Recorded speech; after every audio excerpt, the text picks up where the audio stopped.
In John chapter 1, it says, though the world was made through him, the world did not receive him. He came to that which was his own, but his own did not recognize him. Yet to those who received him, to those who believed in his name, he gave the right to become children of God. Children born not of natural descent, nor of human decision, nor of a husband's will, but born of God. And then it struck me again.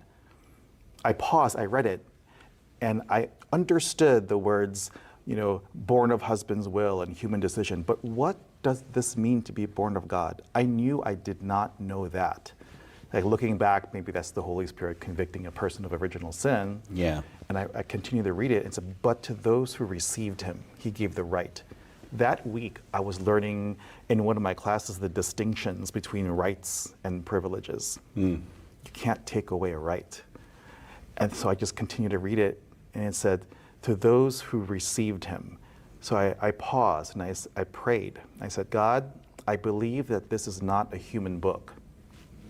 I want to receive Christ. And at that moment, I knew I had said something unnatural.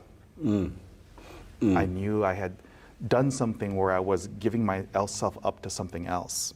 Wow. And then that was Saturday night. Sunday morning, I'm looking out my dorm window. I'm looking for people who are wearing suits. I figure they're going to church, so I followed them to church. So my first experience with Christianity was in black church. Oh, wow. Wow. Yep. Yeah, high powered, Yeah. in your, like just full of that conviction, that joy, and that worship. And they accepted me just as I was wearing my gold chains. I had the BMW ornament, tank top, right? Bulls, yeah. Yeah, we need to see that BMW. You still have that BMW? I have some photos. Okay, well, check them out later on. When you as you've gone through that experience, right? Like, and we reflect on it today. How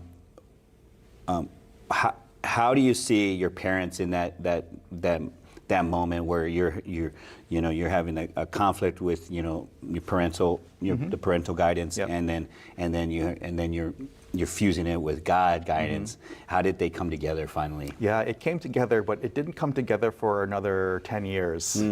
So I think God just had to work on one thing at a time. It's like that painful process of becoming and unraveling all the narratives that I had gone through. So all the narratives that I had in my life, he started with the most recent ones and worked his way back to finally when I was 2 years old. Wow. It took 10 years.